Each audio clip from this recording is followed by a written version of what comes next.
अस्सलामुअलैकुम viewers, AutoCAD को start करते हैं। मैंने ऑटोकैड ओपन किया और वहीं से अब तक हम कंटिन्यूसली चल रहे हैं। कुछ मैंने आगे नहीं किया क्योंकि जो बेसिक्स है ना हमारी, मैंने दरअसल लाइंस आपको इसलिए ड्रॉ करवाई थी ताकि कुछ बेसिक्स पे जो काम मुझे करना है वो मैं आपको समझाता चला जाऊँ। अच्छा जी, इस क्लास में दरअसल मुझे आपको क्या समझाना था। इस क्लास में पहले मैं दरअसल आपको कुछ अलाइनमेंट्स के मुख्तलिफ टूल्स बता देता हूँ ताकि फिर इंशाल्लाह ताला जो फीचर हमें काम करना है उस पर हम काम कर सकें। ठीक है ना। सो फर्स्ट ऑफ ऑल देखें, अगर आप सिंपल DAL प्रेस करते हैं ना, DAL, तो इंटर करने के सूरत में देखें, मिसाल के तौर पर आपने DAL प्रेस किया, DAL इंटर किया आपने, 1 क्लिक, सेकंड क्लिक, 1 फिट और तकरीबन 4.9 इंच। ठीक है, 1 फिट और 4.9 इंच। ठीक है ना। अब इसी तरीके से अब मिसाल के तौर पर इसकी हाइट क्या है। अब मैं यहाँ पे क्लिक करता हूँ, अब मैं यहाँ पे क्लिक कर रहा हूँ बाकायदा, यहाँ पे क्लिक करता हूँ, यहाँ पे क्लिक करता हूँ, तो देखिए मुझे ये साइज़ क्या दे रहा है। मैं आपको दोबारा बताता हूँ। डिलीट, मैंने इस पर क्लिक किया, एक पॉइंट मैंने ये बता दिया, एक पॉइंट मैंने ये बता दिया। देखिए ये मुझे थोड़ा सा अजीब सा साइज़ दे रहा है। ये देखें, ये लाइन जो है यहाँ से यूँ आ रही है। अच्छा, ये ऊंचाई में इसने साइज़ दे दिया, ये तो नहीं चाहिए था मुझे। डिलीट, एक पॉइंट यहाँ देता हूँ मैं, और second point should be here. अब देखिए थोड़ा सा ये साइज़ मुझे, अच्छा देखिए यहाँ से लेके यहाँ तक मुझे खाली 1 फीट दे रहा है साइज़ है, मुझे 1.9 इंच दे रहा है। देखिए फीट का साइन क्या होता है, फीट के साइन में आपके पास सिंगल कोट आता है और इंच के साइन में डबल कोट आता है। इस बात को ध्यान में रखिए, फीट के साइन में सिंगल कोट आता है, इंच के साइज में, इंच के साइन में डबल कोट आता है। तो ये 1.9 इंच दे रहा है, साइजिंग में बराबर है दोनों, लेकिन मुझे 1.9 इंच क्यों दे रहा है ये। ठीक है, ये इसलिए दे रहा है क्योंकि मैंने इसको अलाइंड व्यू में नहीं देखा। जब कोई ऐसी है आपके पास, ये हमेशा अगर आप सिंपली अगर आप डायमेंशन लेंगे ना, जैसे यहाँ पे क्लिक किया आपने, यहाँ पे क्लिक कर दिया, तो देखिए आपको ये जो नीचे लेके जाता हूँ 1 फीट और 1.8 इंच देता है, ऊपर लेके जाता हूँ तो अलग साइज़ मुझे देता है। ठीक है ना, हालांकि 1.4 इंच जो ये ऑब्जेक्ट है हमारे पास, ये 1.8 दे रहा है। ठीक है ना। सो प्रॉब्लम क्या है यहाँ पे, एक्चुअली इस लाइन की जो मुझे साइजिंग है वो लेनी है मुझे, चूँकि लाइन थोड़ी सी आड़ी है, यानी थोड़ी सी अलाइन हुई हुई है ये लाइन, तो मुझे अलाइंड पे क्लिक करना होगा। डिम अलाइंड, अलाइंड पे मैंने क्लिक किया, 1 क्लिक, 2 क्लिक, अब ये देखिए।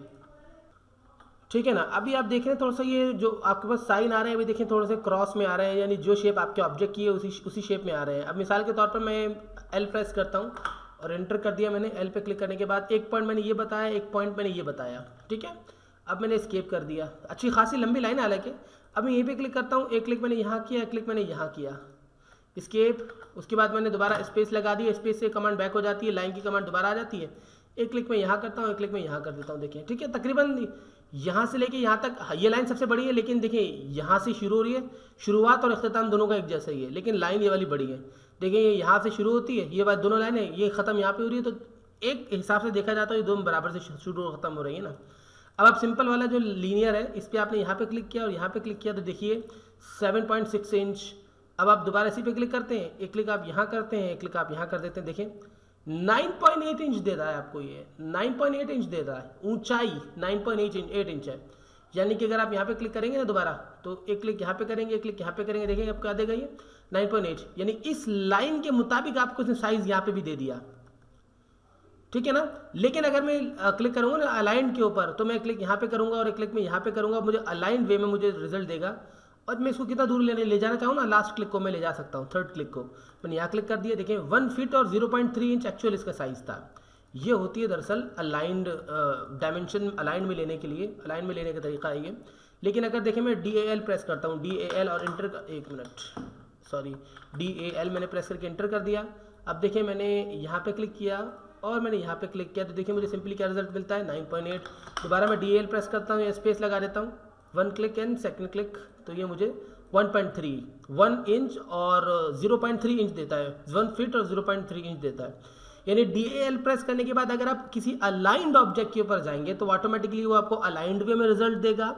और अगर आप ये दरअसल अलाइंड वे में रिजल्ट देता है, यानी DAL का मतलब ये डिम अलाइंड, क्योंकि अच्छा डिम अलाइंड हम यानी कि एक्चुअली जब DAL लिखते हैं तो यही वाली कमांड एक्टिव होती है, ये अलाइंड वाली, क्योंकि लेकिन इसके बावजूद ये हमें दोनों वेज में रिजल्ट देती है, यानी कि सिंपल लीनियर डायमेंशन में भी रिजल्ट देती है, अलाइंड डायमेंशन में भी रिजल्ट देती है। उसकी वजह ये है, अगर आप डिम अलाइंड पे क्लिक करते हैं, यानी अलाइंड डायमेंशन पे क्लिक करते हैं, तो आप यहाँ पे और यहाँ पे अगर आप क्लिक करेंगे तो देखिए आपको डिम अलाइंड जो है हर वे में रिजल्ट देगा, लेकिन जो लीनियर है खाली इसी वे में आपको रिजल्ट देगा, या तो एक्स हो या फिर वाई हो कंडीशन।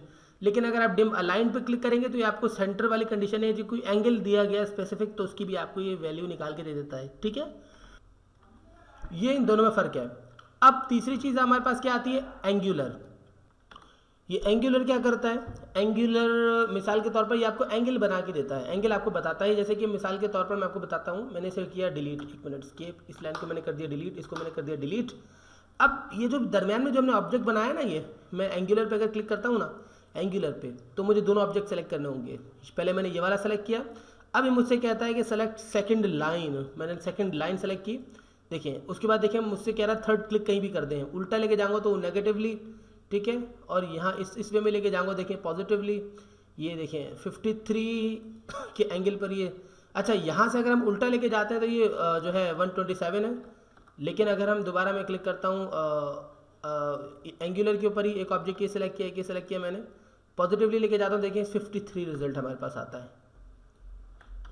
कंट्रोल Z, ठीक है, कंट्रोल S सेव करता हूँ, बारी बारी में सेव भी करता चला जा रहा हूँ। ठीक है ना, ये देखिए 53 फीट 53 का एंगल है ये दरअसल।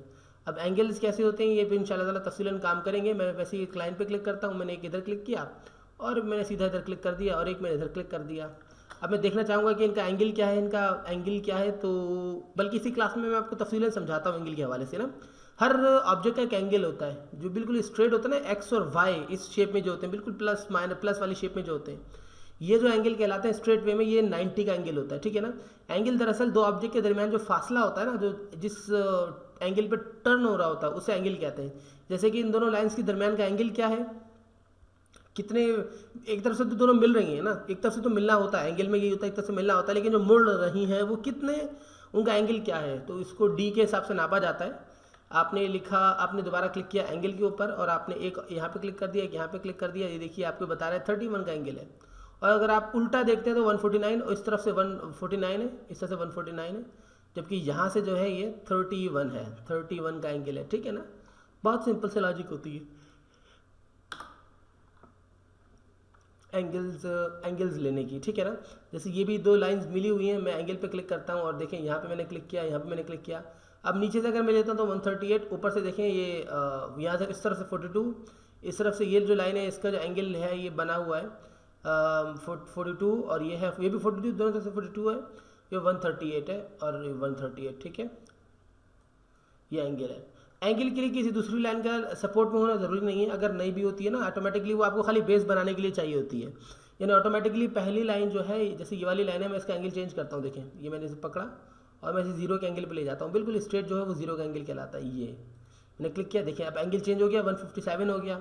मैं इस पर क्लिक करता हूँ, देखिए इस पर मैंने क्लिक किया, इसको मैं उठा के बिल्कुल यूँ ले जाता हूँ, बिल्कुल नीचे ले आता हूँ, चले इस तरीके से बिल्कुल स्ट्रेट अवे, ये 90 का एंगल हो गया, बिल्कुल सीध में रखा तो 90 का एंगल हो गया। ठीक है, मुख्तलिफ एंगल्स होते हैं आपके पास, अगर मैं इसे उठा के बिल्कुल ऊपर ले जाऊँगा, नेगेटिव कर दूँगा यानी यूँ, तो देखें क्या हो जाएगा, ये हमारा एंगल बिल्कुल चेंज हो जाएगा, 90 ऊपर की तरफ से 90 हो गया। ठीक है, इसी तरीके से अगर आप इसे पिक करते हैं और आप इसे यूँ लेके इस तरफ लेके जाते हैं तो देखिए ये 140 137 हो जाएगा। इस तरीके से आप एंगल्स नाप सकते हैं कि अब एंगल क्या है या तब एंगल क्या है। ठीक है ना, सो आई विश कि आपको ये एंगल्स के हवाले से तो बेसिकली पता होना भी चाहिए, ये बिल्कुल बेसिक चीज़ है, वैसे समझाना मेरे लिए इतना डीपली ज़रूरी नहीं था क्योंकि ये चीज़ आपको पता होनी चाहिए, फिर भी मैंने आपको एंगल के हवाले से बताया।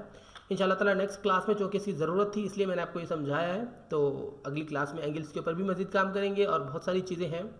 मुझे इजाज़त दीजिए, अल्लाह हाफिज़।